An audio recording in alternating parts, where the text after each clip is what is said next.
Yeah, so this ring here, I didn't discover until I got the whole bearing on the shaft, because the shaft, she's over here. Anyhow, long story short, it was making a lot of noise because it was loose and rattling, and it was spinning because, of course, this being drive shaft spins a lot. So we're using the technique called twist a tie, and now it doesn't rattle as much because it made up the space. So we'll see how that works. Now there's a bearing inside here, so this is designed to rotate. So we'll see. So it makes a funny sound when you stop suddenly. It keeps going because of momentum. There's like gravity involved and forces and physics and I don't know whatnot. So today we're moving wheels from the other side to here. The wheels are going to be needed to move that. Oh, that doesn't look good. Ironically, for the umpteenth first time ever, the door is actually locked. They've had tape over this thing for months, and they finally finished today. And sure enough, there I am outside looking in as usual. These things are heavy. Oh, it's hot out here. It's 81 degrees. So I got some bins from my bin site. Found some insulation in the trash. I'll put that in my attic. It's the nice insulation. It's not itchy. And this roll of perfectly good paper towels. I'll use those in the garage. I got the strut, which I may just recycle, and these are hanging straps. I just grabbed them because I could. There's another project that's going to be coming up maybe this weekend. Then we did stop at a garage sale, and I got a few things. So spent $20. I got a very old plane. Now this is probably 100 years old. So this is in a transition where they still made the bodies out of wood, but they started using iron. So this will need a little bit of cleanup, but I think it'll work well. This, I believe, is a router, a hand router. And so I just don't understand. Oh, there we go. Okay. So if you want to make a groove in a piece of wood about that wide, here's your handles, and you just pull it across. So it's called a hand router. It seems to be missing something, but again, we'll clean it up. I love the shape of that. That's kind of cool. Brick axe. It's a nice Craftsman. We'll clean up the rust and oil this. This I got was, by the way, this is $25, which that alone is worth like $40. This is a marking gauge, but it's a dual marking gauge. So if you want to make, two marks going down a board, maybe a dovetail, you'd use this. So this one here slides. So this would be what you'd butt up against. And then those are the pins. And then this loosens, and then you can move this piece in and out. So if you don't want to scratch, you move it to there, and then it'd be that distance. So again, this needs a little cleaning up. An X-Acto really small saw. I don't think I have one of those. These are just cute. I think they're for pulling teeth. I don't know. Enhance. Couldn't read it before, and I still can't read it. Anyhow, very, very small clippers, maybe for removing staples. This is just pretty, also for removing staples or removing nails, small nails. These, I think, go on, they're stirrups. No, unless, what, who made those? Look that up. Anyhow, I think you put on a metal ruler and you tighten it down, and then that gives you a point to a butt too. Not sure. They're highly machined, so we'll go ahead and Google that. Just threw it in the pile. Then a bunch of older nail sets.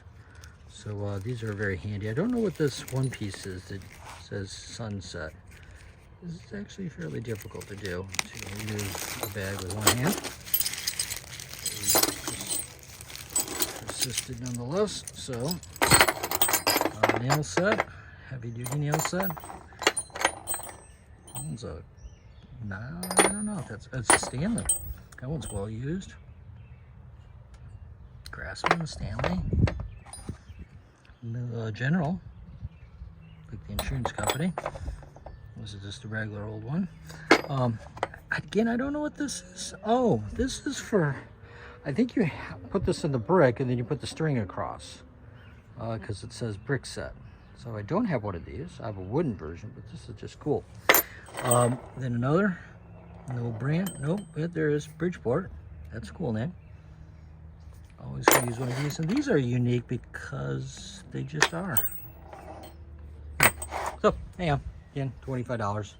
I will try to clean that up tonight and do a video on that one. But that was the haul of today. I have to work Saturday night, and I don't know what I'm doing. So I wanted to hit this sale before everybody else. And these guys are really reasonable in prices. They wanted to get rid of stuff. The guy was kind of cool. The woman working there claimed that was for shining shoes, which it's not really for. But yeah, well, you see the grass is getting green. And yeah, update on that. The rear end still shakes, despite new tires, new shockulators, new drive shaft U-joints. Well, new drive shaft U-joints and center bearing.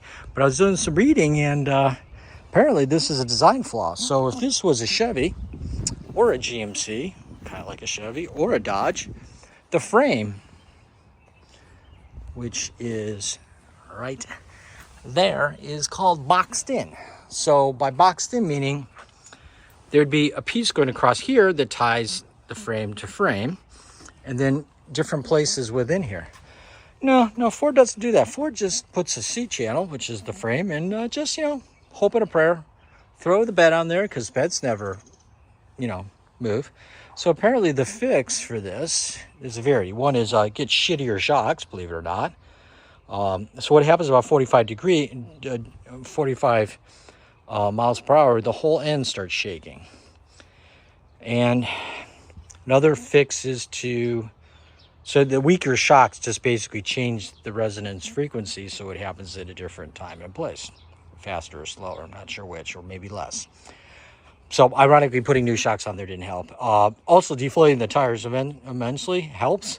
Again, providing more flex so you feel it less. Because then, because if this is rigid and it's shaking, it's going to feel much. But if you got the 8 inches of distance from the wheel rim to the ground, if it's floating more, it's just going to shake and you're going to feel less. Really good things. The other thing is to put some steel across the frame, so bolting it to the frame and going across the other side. That's what we're going to investigate. Apparently, I think you do it somewhere around here. And yeah, you can see the frame in right there. Or maybe we'll just get on the ground here. Yeah, so there's the frame.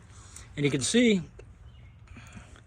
there's a cross member there that ties the two together.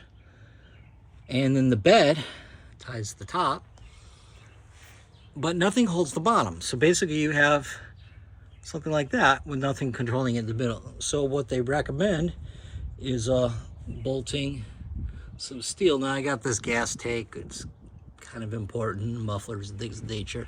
There's a way to make a bracket that goes around. There's already holes there for you to do. They recommend putting a piece across here, so after the drive shaft but before the centerpiece. So right around here, I guess. So we're gonna look at it, measure the distance. That's one of the reasons why I grabbed that piece of steel, because that might actually just barely fit. So, grab your opportunities while you can. The sun's bright. I'm on the ground again. God damn it. Okay, well, we did a quick cleanup of this plane. A couple things came to mind right away.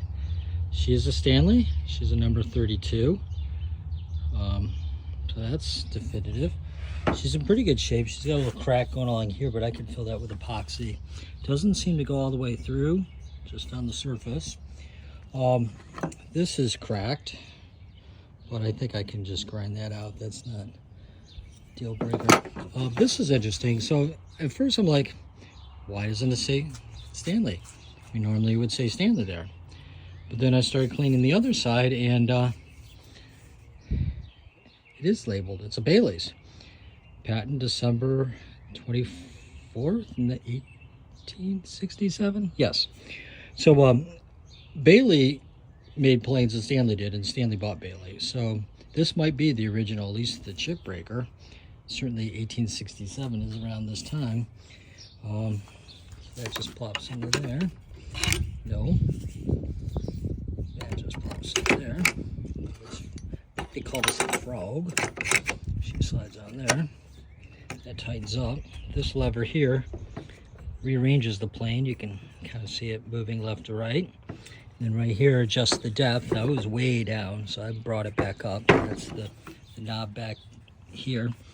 Let's see if I can tighten this a little bit. Maybe this, but I'm not gonna spend a lot of time on this. But it's a good plane. It's worth part of whatever I did here. I just quickly oiled this up just a little bit. She needs a little light sanding and some shellacking, but if I do so, she'll last another good 20 years as is. Why is it always people get paint on their planes? So yeah, pretty happy about that. Well, I cleaned her up, put a little bit of an edge on her, made this little wedge to keep it from moving. It does indeed work. The handle's really comfortable.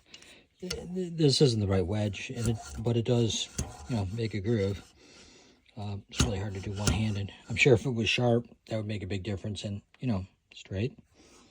But yeah, what I was disappointed in is I didn't find any name or who made it. I do love those handles. They remind me of like an antler.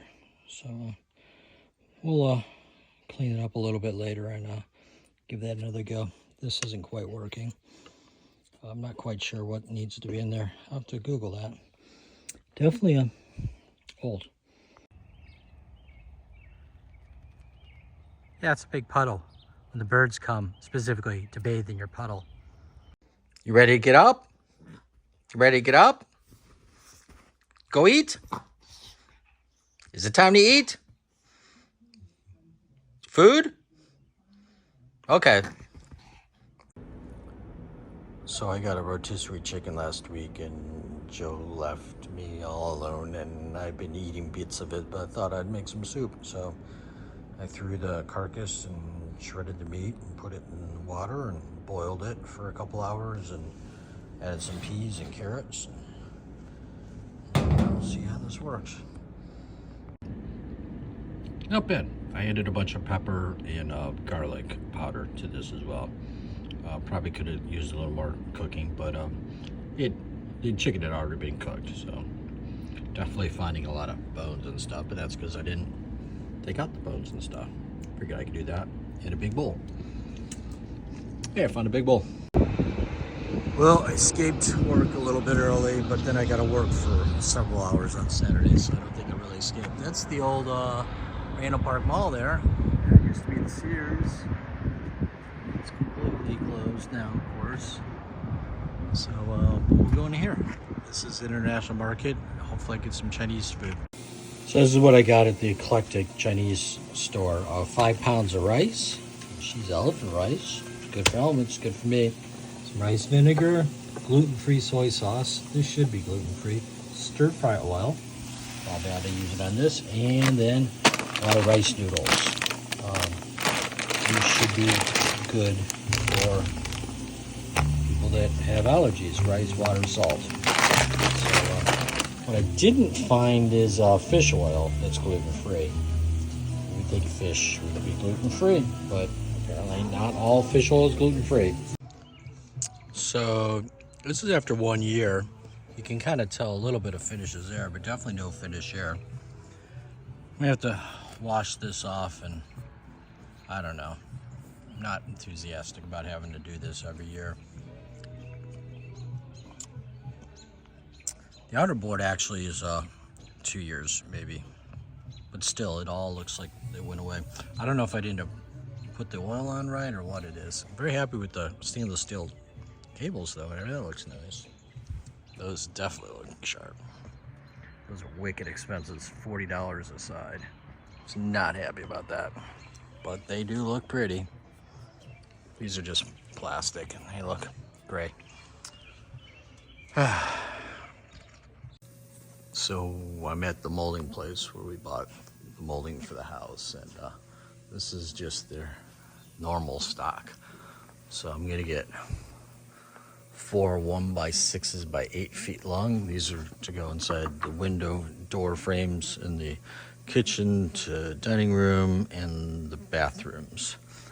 Somehow I ran out, but yeah, this is, I'd forgotten how much stuff they have just ready to sell. Long ass pieces there, and they apparently have all the high quality blades. Diablos, I haven't even heard of these. 10 years. So we're gonna pick up one of these for the chop saw, finish, and lots and lots of you know, bits, and all the Craig. Lots of sandpaper, though I like the 3M stuff, the mesh. Didn't even know these existed. Well, I'll be dipped. And some glues. The other thing is, recently I read about how good Mohawk stuff is. So, putty. So I might pick up some of this. Be good for the trim. What's that? I don't know. Got the Gorilla Glue. Everyone likes the Gorilla Glue. Oh, these are pretty. I like those. I got some of that. So anyhow, Saturday morning fun. Bits, couple. So this is where the big fire was, March. And this is where they did shipping and receiving and finishing, which probably caught on fire. I'd forgotten about the rocks. Those are really cool. There's a really cool set over here.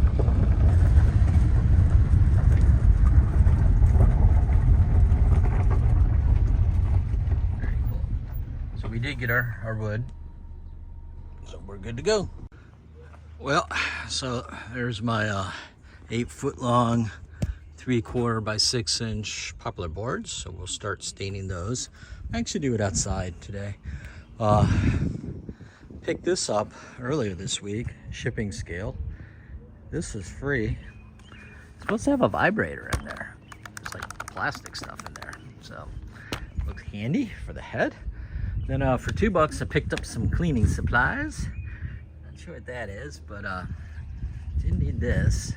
Didn't need those. But we do need to spray for some ants, some cleaning, and I need some clear caulk. Excited about that. I think I need that for my WD-40. It's not spraying. Then we also got this ironing station that articulates. So it all folds up and then it expands. Folds, expands. And look, it's even got a little arm for the clothes. Super excited about that. Not sure why. And the scrub brush. So the big excitement, however, is we've gone to seed, man. Our tomatoes are just coming up perfectly. So we're gonna let these sit outside today, but I think that's the one where I dumped all the seeds in. But we got tomato jizz, so that's good. Well, hopefully it'll be a nice day today. It's not supposed to be too hot. I did cut the grass, hence the lines. So do need to find out where my dog is. Georgia likes to drink from the sewer. There she is. George? God damn it. You know, you would think I don't feed her water, which I do, like 3 or 4 times a day. Trash dog. Okay, so this is the first 2 pieces here. So you can imagine a frame rail here and a frame rail here. This is going to bolt right up to the one side. I may have to make this shorter. I haven't quite figured out how I'm going to do that yet. But however, there's a muffler, so I need to come down 2 inches. And that might not be long enough, and then across and then back over. Though I think I'm going to come across. I'm just going to put a little block in there and just bolt right through the block. I'm going to go put this on for fitment, but I'm not unhappy with that weld. This came out even better. So we just cranked it up really high and just did lots of little circles. Yeah, it was a little more difficult in there. Pretty nice job right there. I'm happy with that. So I haven't even touched it with the grinder yet. I just brushed it. So we'll go underneath there and take a look at it. And yes, I did fuck up. I dropped the sander on there and didn't unsand the marks. I did that in 2 places. This sander I was using, the portable one, she's a little violent compared to the other one. So I sanded that off. I put some sealer on there, and then in about 15 minutes I'm gonna put another coat of you know, the stain on there, and then we'll put a 3rd coat on the entire thing later today. Well, she's done. I'm gonna have to make a hole here, so I'm gonna bolt all the way through to the frame there, and then I need to make a check for a holage. I think I'm gonna put a hole through here, and then maybe bolt through there, through the frame, because I got that there. But I mean, she ain't perfect, but she'll do. So again, it'll be frame, and then well, we'll throw it underneath there and test her out. This should be fun. I assure you it is as comfortable under here as it looks. But basically it's gonna attach here, comes over here, goes underneath there, and we'll attach up there. So we're gonna go ahead and make this hole now that we validated that this will work. I would probably come back and remeasure this. I gotta square this out, but that hole's going to be in the center, right in that piece there regardless. So we'll go ahead and do that, and yeah, this is fun. There's gonna be some shiny metal work down here. I just wish this thing wasn't right here, this tank of doom and death, and these little brackets right here. Yeah, a lot of room under here, except there isn't. Okay, hope she's in. I used that hole and rearranged that mess of wires up there. Was held by a bracket, because the hole I used over here is exactly the same size, location rather. So that made sure it was square. Had a little problem tightening the bolts, but I got them in there. So we're gonna go for a test drive a little bit. Pretty happy with my welds. Those came out pretty good.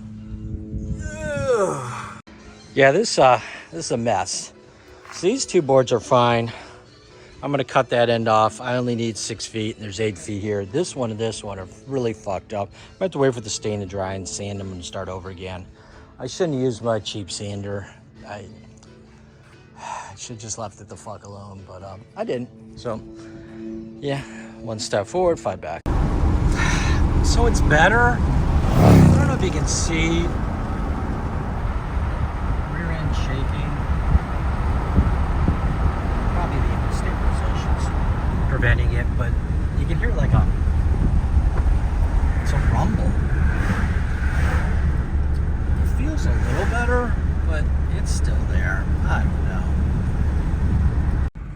What the hell? That's new. Well, I'm in the same tank since January 1st, so we're trying this thing. You got a smart card here, credit cards here. You got to pick which. You can fill up 2 tanks at once, and I think we're good to go. Had to type stuff in there. This thing's old school. Well, I got my Craftsman saw out with a steel Demon, and I cut the bottom off of here in a few moments. That's now here because we're not going to use this. I guess this is where the flames came out.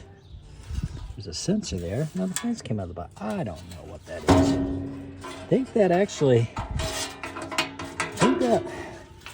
supposed to come up. I don't know what that's for. It's a safety device, or it was to prevent air from flowing when there's no flame. So now we're gonna give this a go. I'm gonna cut in half. So This part should be easy. I don't know about down there, and we'll just see how it goes. She is a speed demon. She got right through there. I'm gonna have to flip it over and then figure out what to do about the middle. I don't know. My goal is 2 planters. We'll see what we get. Scrap nonetheless. It will be interesting to see what's inside. So yeah, I sawed all the way around it. However, I gotta cut the ends off because the center tube is holding it together. So I'm kind of, maybe I can weld it back together. Yeah, I can. I'm just gonna have to, a lot more cutting than I thought I'd have to do, but that's the only way. Then I can cut the middle, because I can't get in the middle. Even an acetylene torch won't get in there. I don't have a Sawzall blade 30 inches long, cuts metal. So yeah, well, here goes a little metal flying shards of molten metal. Well, so this was longer at one point. Or is it? These are interesting.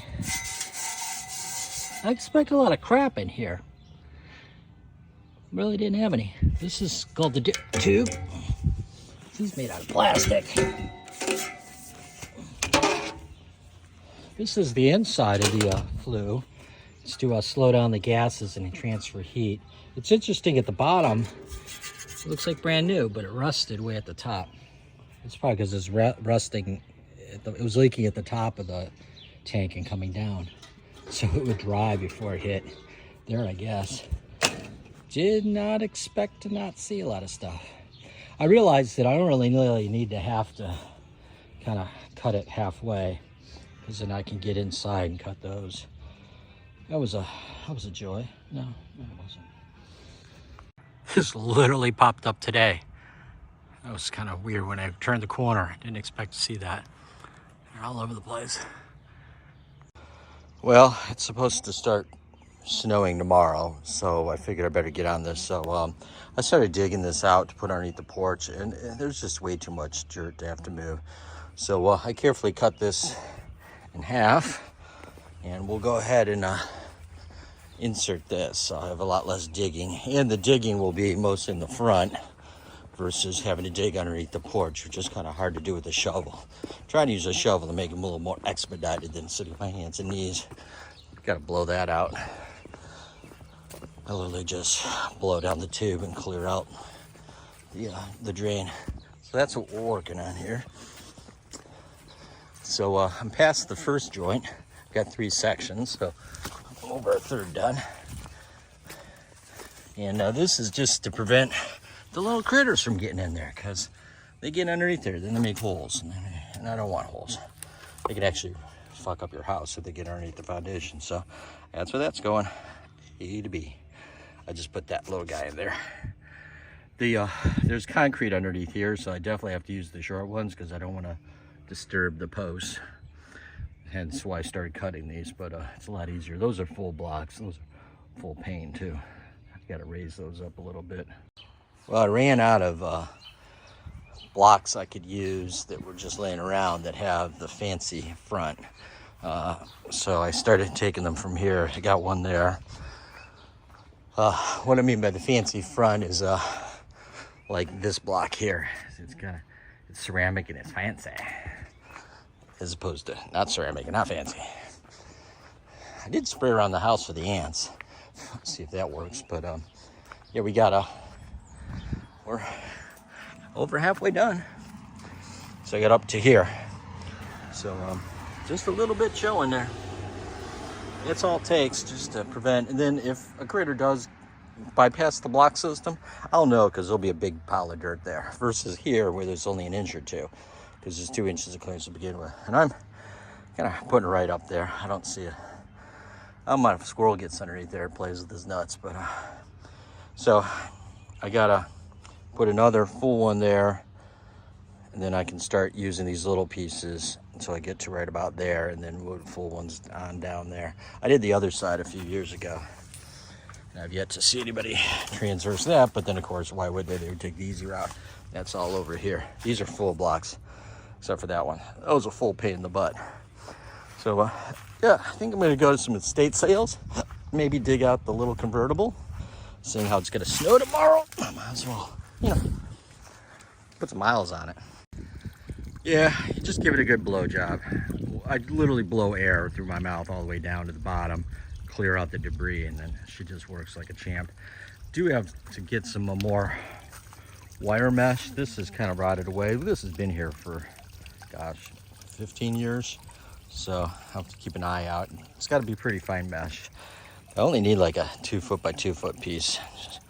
You can see the rebar holds up that, but you can see I got that cave in over here and completely missing section there and there. Should just look fancier. Probably should have blow the leaves out. Might do that later today. I don't know. Waited a little long. Things just popped up a lot quicker than I thought they would. But then again, it's snowing tomorrow, so who knows. So I come up behind this, the car in front of me turned, and I'm like, is that a Prius? Because it looks like a Prius from my weak vision from afar. No, it's a Jag F4 type. Like, what the fuck? That's not a Prius? That would be my guess. So I just learned yesterday that this means, whoops, it was bottled in the chateau. So it's not just grapes from the chateau or the chateau region. This is literally processed there. Useless trivia. So this is a fun part of Strin Falls, Ohio. It's one of the more iconic views. Believe it or not, they used to have a bike race here every year. Over Memorial Day weekend. And yeah, we'd start here and go down. Give you an idea how steep it is.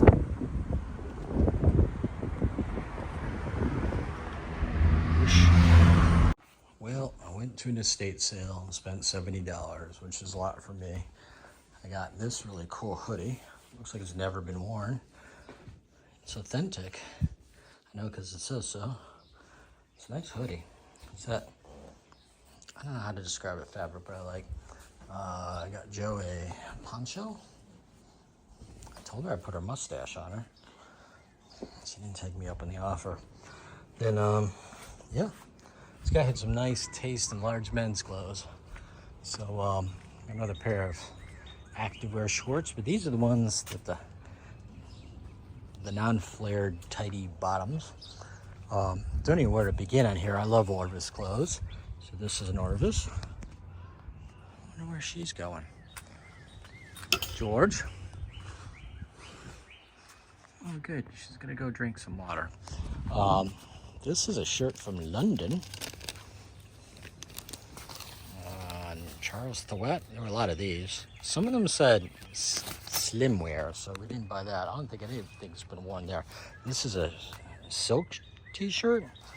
Then a regular t-shirt, regular t-shirt, regular t-shirt, regular t-shirt. I've been into these lightweight running type things. Seem more comfortable. This is just a nice linen short sleeve shirt. Then we got another, a Quicksilver, and then another Orvis. Not my favorite of the colors, but nonetheless.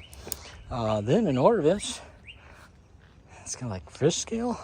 This one's got a weird, I don't know what this, it's like fuzzy, but it looks really comfortable. We also got a couple suits.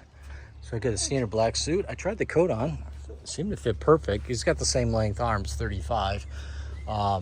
So she's a Brooks brother. Actually, she's not a Brooks brother.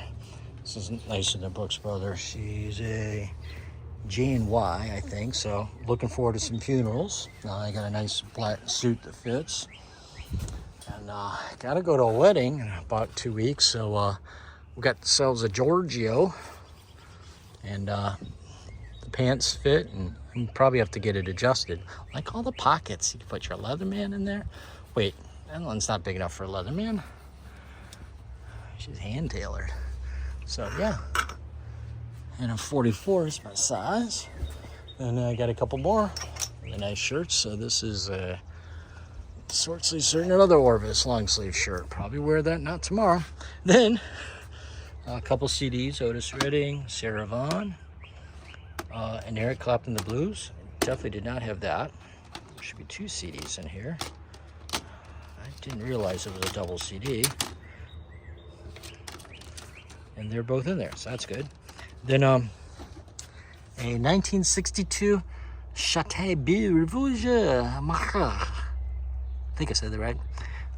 Yeah, so product of France, 62. There was a 58 there, but it looked pretty beat up. Then everybody needs a pair of nice shoes.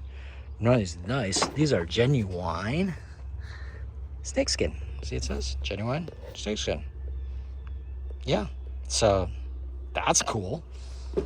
So I gotta get the dust off these, but yeah, I'm ready to go. I'm ready for the season of funerals and weddings. So